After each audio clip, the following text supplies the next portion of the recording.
Hell is the inability to love. Fyodor Dostoevsky. What if that hell isn't some distant, fiery place we face after death, but the cold, sterile world we're living in right now?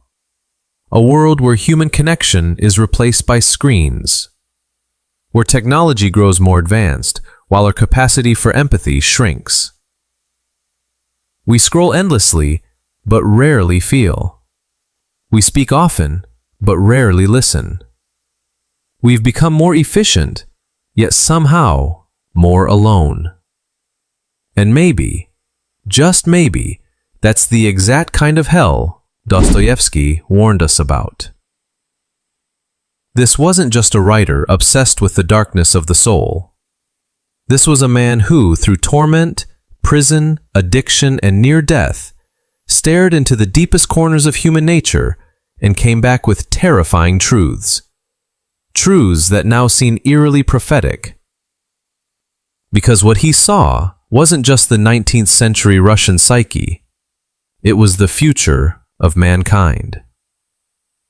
He predicted a world where logic dominates over love, where man loses his soul in the name of progress, and where we forget what it means to be truly human. And now, standing in the middle of this digital age, looking at the rise of loneliness, ideological extremes, and moral decay, you can't help but ask, was he right all along? This video isn't just about a writer. It's about a warning, a message from a tormented genius who tried to tell us that without love, faith, and moral responsibility, our freedom would destroy us. So how did this madman see so far ahead? How did he manage to dissect the very thing we're experiencing now, over 100 years ago? And what can we, as men, as thinkers, as human beings, actually learn from him before it's too late? Let's go back to the mind of Fyodor Dostoevsky, the man who stared into the abyss and came back to tell the story. Let's begin. To understand why Dostoevsky was different, you have to understand what he survived. He wasn't just another writer of gloomy Russian novels. He was a man who was sentenced to death, stood before a firing squad, and felt the seconds stretch into eternity before being miraculously pardoned at the last moment. That experience alone would scar most of us for life. For Dostoevsky, it became the beginning of something deeper. After that, he was thrown into a Siberian labor camp for 4 years, surrounded by murderers and thieves, stripped of his status, his comfort, his dignity. It was there, among the broken and forgotten, that he first began to truly understand the human soul, not in theory, in blood, in sweat, in silence. That prison didn't just punish him. It purified him. It broke down the illusions of philosophy and ideology and forced him to confront the raw, terrifying freedom inside every man, the freedom to love or to destroy, to create meaning or to fall into nihilism. Dostoevsky was no saint. He battled epilepsy. He was addicted to gambling, often broke, often humiliated. But that suffering didn't destroy him. It became his lens. Unlike writers who sought to escape pain, he walked straight into it. He believed that only through suffering could a person awaken to his true self. That's what separates Dostoevsky from most thinkers. He didn't romanticize man. He didn't reduce us to mere products of society or reason. He saw the contradiction at the core of human nature, our longing for goodness constantly sabotaged by our desire for destruction. He didn't look away from that paradox. He made it his territory. What formed Dostoevsky's view of man was this unfiltered contact with the darkest parts of life, and his refusal to explain them away with neat, comfortable answers. He believed in freedom, radical, terrifying freedom, a kind of freedom that makes man capable of the divine or the demonic. That's why in his novels you don't just find characters, you find confessions, people torn apart by doubt, guilt, temptation, and impossible choices. His stories aren't driven by plot, they're driven by conscience. Every line is a battle between truth and delusion, between ego and humility. That's why people call him the mad genius, because he wasn't afraid to go where other minds broke. He dove into schizophrenia, spiritual despair, suicidal ideation, not as a doctor, but as a participant. He didn't diagnose the soul, he suffered with it. In Notes from Underground, he gives voice to a man who knows what's good for him, but deliberately chooses destruction, just to prove he's free. In Crime and Punishment, Raskolnikov kills an old woman not out of hate, but out of a philosophical idea, and then watches as guilt dismantles his theory piece by piece. In the Brothers Karamazov, he stages perhaps the most terrifying courtroom in literature, the human heart judging itself. Dostoevsky didn't give answers, he forced readers to confront their own. Now, compare that to other minds of his time. Tolstoy, his contemporary, was a moralist, a preacher of goodness and peace. Brilliant, yes, but idealistic. Tolstoy wanted to reform man. Dostoevsky wanted to reveal him. Then you have Nietzsche, the bold philosopher who famously declared, "God is dead." Nietzsche explored man's will to power, the breaking of old values, the rise of the Übermensch. But while Nietzsche challenged the idea of God, Dostoevsky challenged what happens to man without God. And that's the crucial difference. Dostoevsky didn't fear doubt. He feared what happens when doubt becomes the new religion. Where Nietzsche looked at man and saw potential for greatness, Dostoevsky looked at man and saw a creature who, if left unchecked, would trade his soul for a lie, and then convince himself he was free. That's why Dostoevsky still feels so modern. He didn't predict the future by looking outward, he did it by looking inward, deep into the labyrinth of the human condition, where shame lives, where love battles pride, where man, given all the tools for peace, still chooses war. His gift wasn't style, it was insight. The courage to describe what most of us are too afraid to admit about ourselves, that we are not rational creatures, that freedom scares us more than oppression, that we long to obey, but hate the idea of being ruled. And maybe that's why his books aren't easy reads. They're not meant to entertain you. They're meant to unmask you. Dostoevsky didn't care about making you feel comfortable. He cared about waking you up. Because he believed something most modern thinkers have forgotten, that a man can have everything and still be lost, that progress without meaning is just a faster route to despair, and that hell isn't fire. It's a world where no one knows how to love anymore. That's who Dostoevsky was, a man shattered by life, but rebuilt by truth. A writer who didn't just explore the end of humanity, but who warned us how it begins. Not with a war, not with a machine, but with a lie we tell ourselves, quietly, every day, that we no longer need our souls. Long before terms like transhumanism or AI ethics ever existed, Dostoevsky stood in the shadows of the 19th century and wrote Notes from Underground, a short, unsettling novel that reads today like a direct assault on the modern soul. In it, he introduces us to a nameless narrator, isolated, hyper-intelligent, self-loathing, and at war with everything around him, especially reason itself. This isn't just a miserable man complaining about life. This is Dostoevsky putting a scalpel to the heart of rational modernity. He foresaw something terrifying, that man, in his obsession with logic and efficiency, would begin to amputate the very things that made him human: emotion, intuition, faith, mystery. The underground man hates the idea that humans are just piano keys, reacting to stimuli, predictable and programmable. That image, man as a machine, responding to formulas of reward and punishment, enraged Dostoevsky. Because he saw it coming. He saw the rise of systems designed to perfect human behavior. Economic models, psychological theories, political ideologies, all treating people like numbers in an equation. But the real horror, Dostoevsky warned, is that man will eventually accept this reduction. He'll even take pride in it. He'll trade the wild, painful freedom of the soul for the safe, dead comfort of being rational. Dostoevsky wasn't anti-intellect. He was a brilliant thinker himself.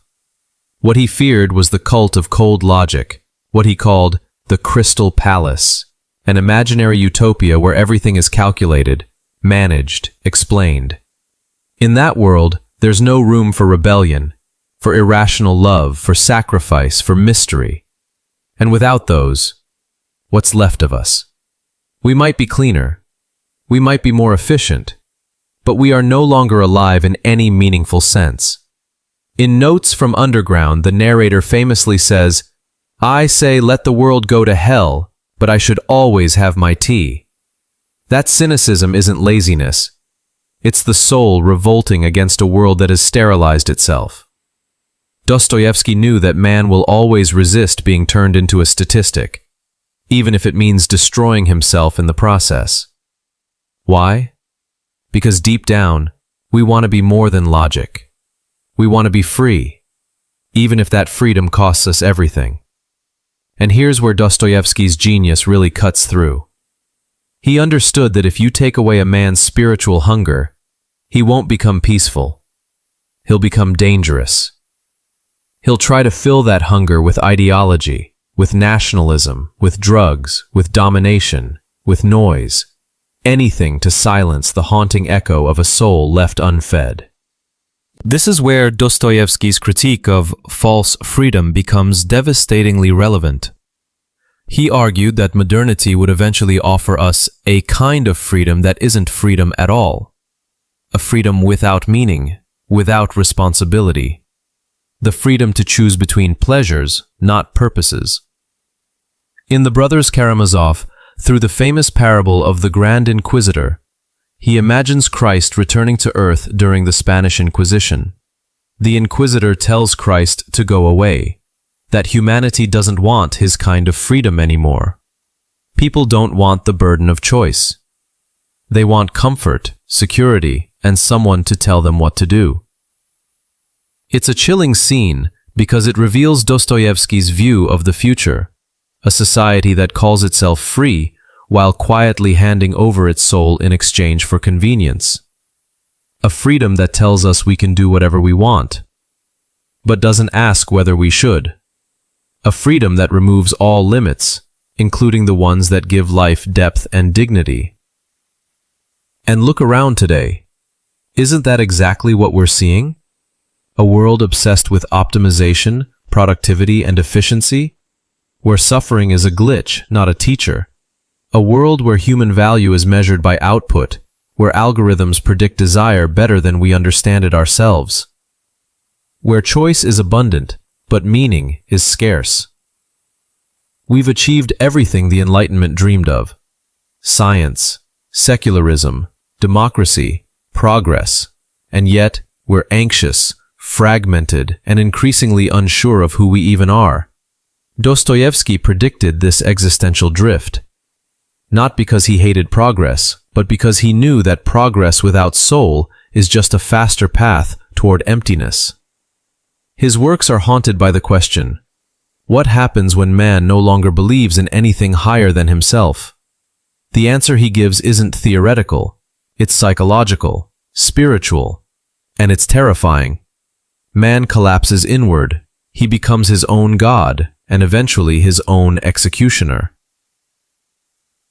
But Dostoevsky doesn't leave it there. He doesn't say we're doomed, he simply refuses to lie to us. He refuses to pretend that reason alone can carry the weight of the human experience.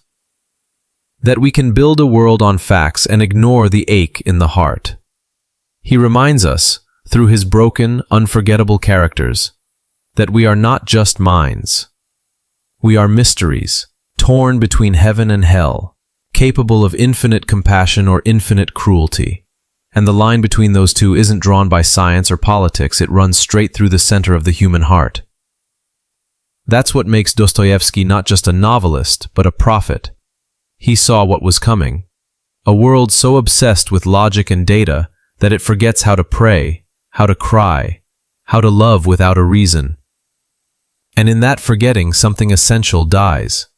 So when we talk about the mad genius of Dostoevsky, we're not romanticizing darkness. We're acknowledging a man who had the courage to name the danger before it arrived, who said, in effect, beware the man who thinks he no longer needs his soul. Because once we convince ourselves of that, the end isn't just near, it's already begun.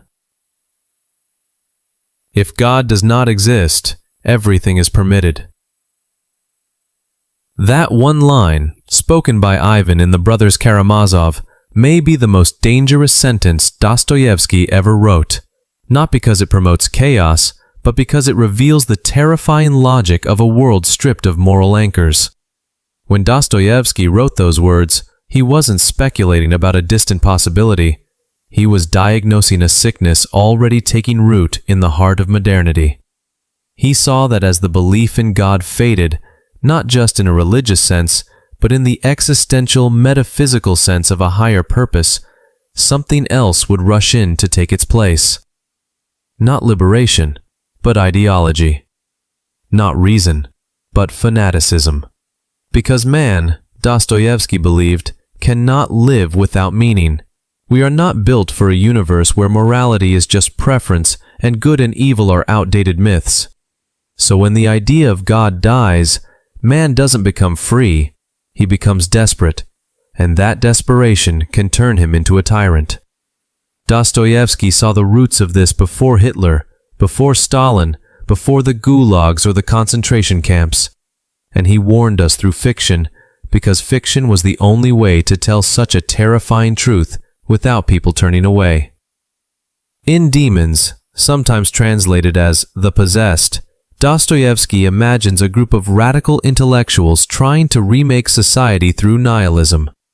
They reject morality, religion, family, and identity, believing that once everything is burned down, a utopia will rise from the ashes. But what actually unfolds is madness, murder, betrayal, and total disintegration. The revolution devours its own children. Sound familiar? This novel was written decades before the Russian Revolution, yet it predicts with chilling precision the ideological fever that would sweep through the 20th century.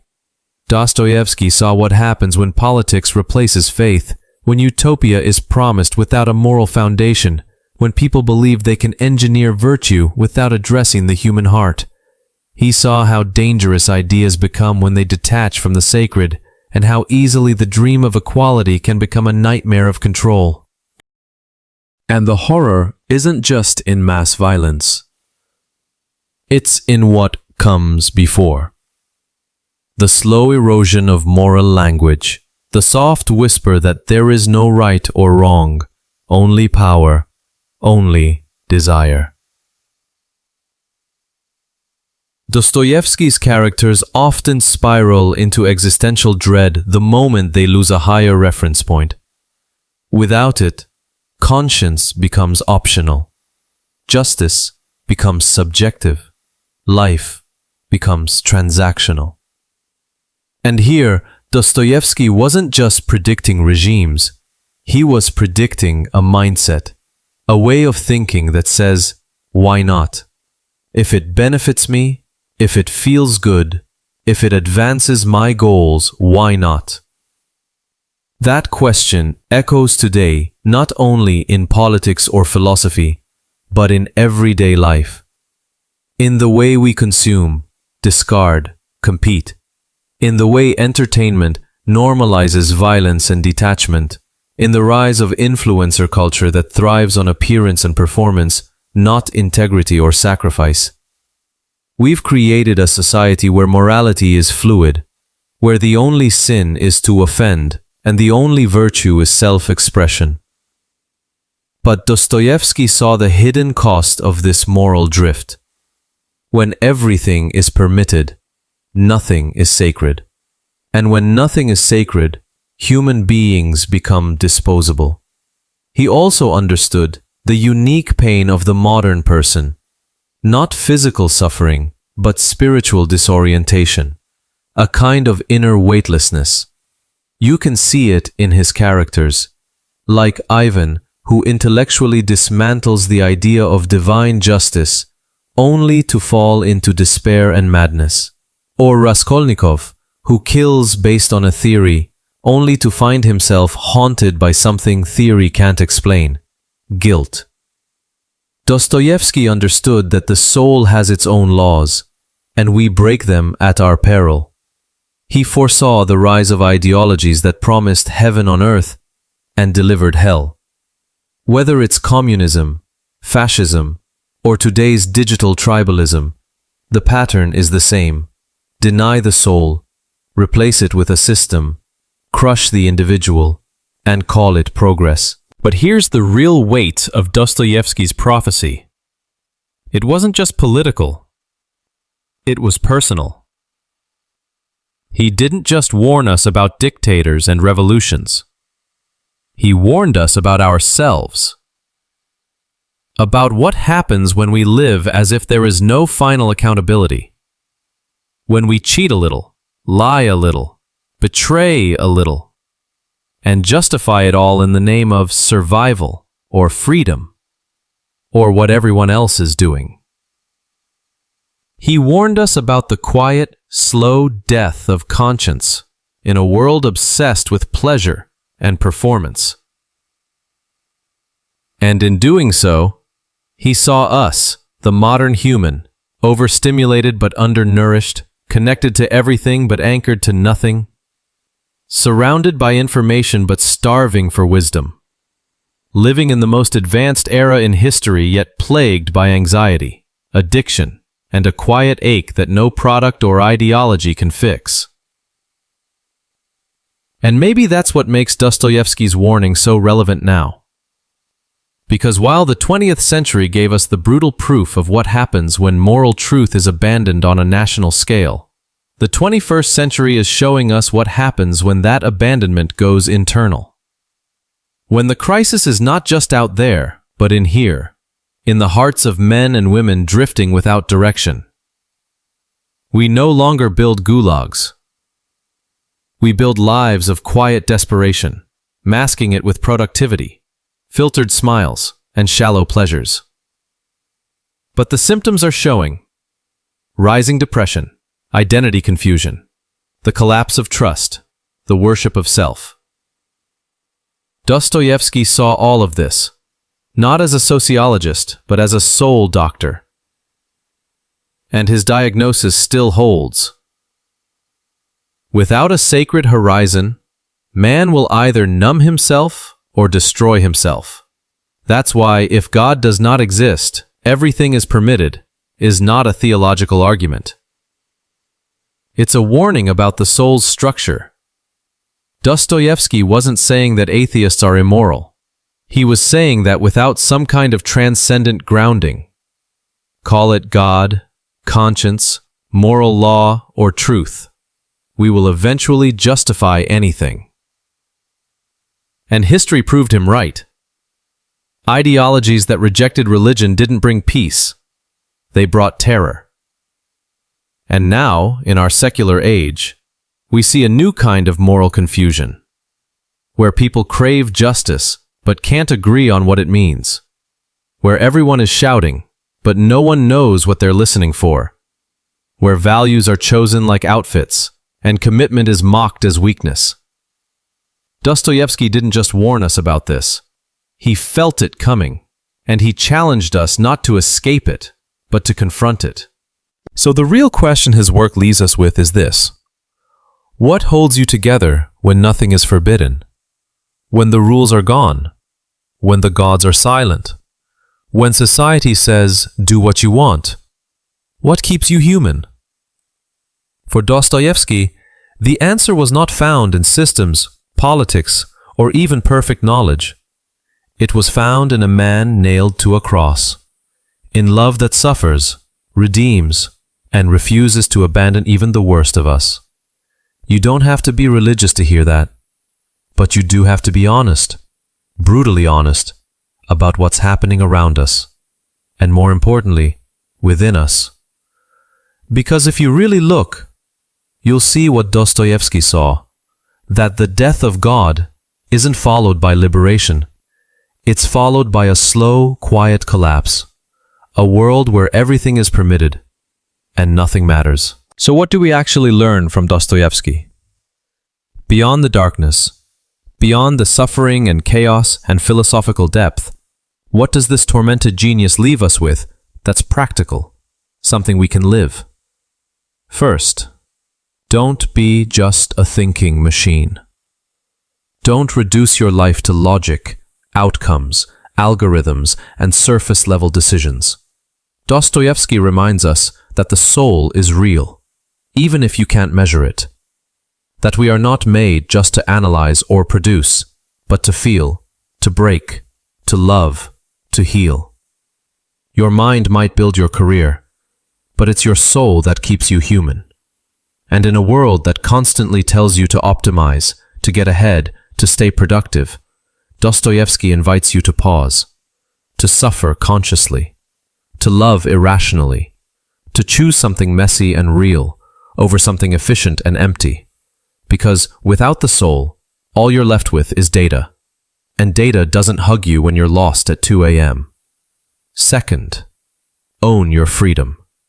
Don't outsource your life to your trauma, your past, your society, or your excuses. Dostoevsky's entire philosophy was built around one radical idea: that no matter what you've been through, prison, poverty, addiction, pain, you are still responsible for how you choose to live today.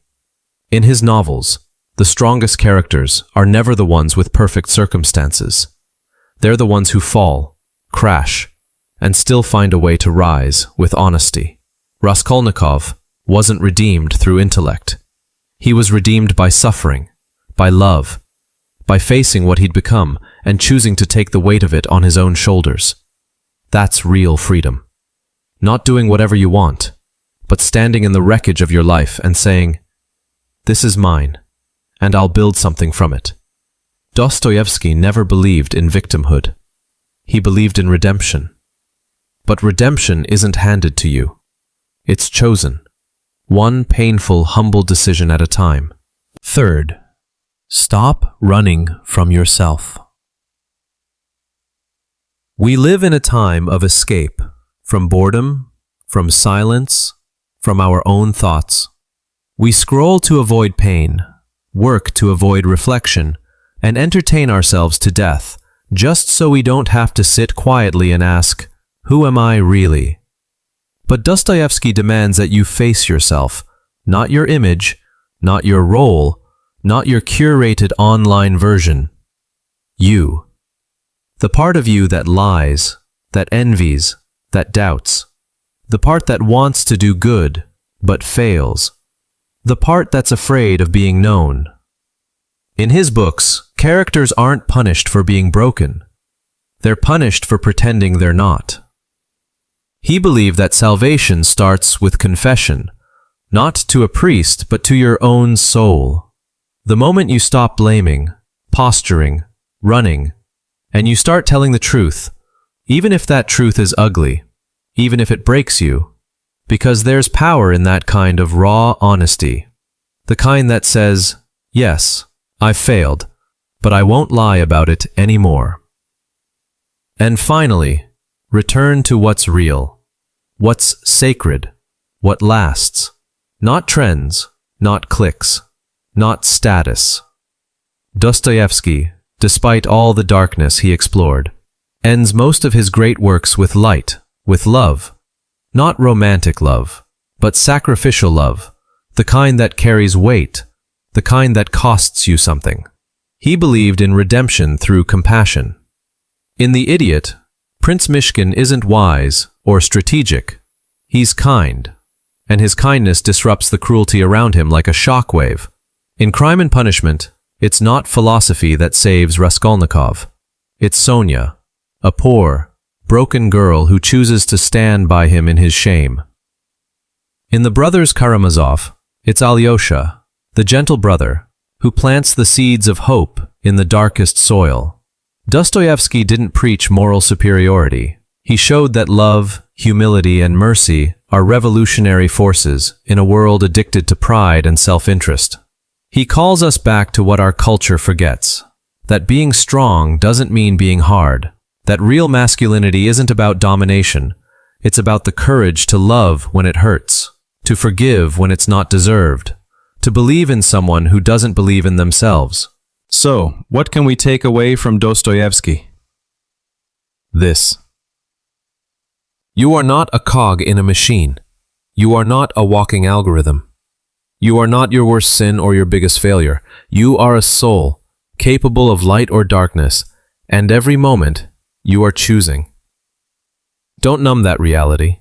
Don't reduce it to self-help cliches. Sit with it. Feel it. Let it change you. Because if you can wake up to that inner world, if you can be brutally honest with yourself, take responsibility, love without needing a return, then you're already doing something most people spend their entire lives avoiding. You're living. Really living. And that's what Dostoevsky spent his life trying to remind us. Not to be perfect, not to be always right, but to be human, fully, painfully, beautifully human. In a world that's trying so hard to forget what that even means. We've come to the end of the video, but maybe not the end of the conversation. Because Dostoevsky wasn't just a novelist spinning dark tales from a distant century. He was, in many ways, a prophet of the modern soul. A man who stood at the edge of human despair and dared to look deeper, to tell the truth most of us are too distracted or too afraid to face. He didn't give us step-by-step answers or polished ideologies. What he gave us was far more valuable. A mirror. He illuminated the hidden corners of the human heart, where freedom wrestles with fear and love competes with pride. He warned us, not with panic, but with precision, about what would happen when we sever ourselves from meaning, when we trade the sacred for the convenient, when we build a future on intellect alone and starve the soul. And now, more than a century later, we're living in the shadow of that warning. The question is, what will we do with it? Will we keep ignoring that quiet voice, the one calling us back to something real? Or will we listen to a man who suffered, searched, and wrote, not just to entertain, but to wake us up? To remind us of what it means to be fully, painfully, gloriously human. Because maybe it's not too late. Maybe we can still choose something deeper. Something more honest, something worth living for. If you found value in diving into the mind of one of history's most profound thinkers, make sure to subscribe for more content like this. And let's start a real conversation in the comments. Was Dostoevsky right? Are we truly living in the age of the end of man, just as he foresaw?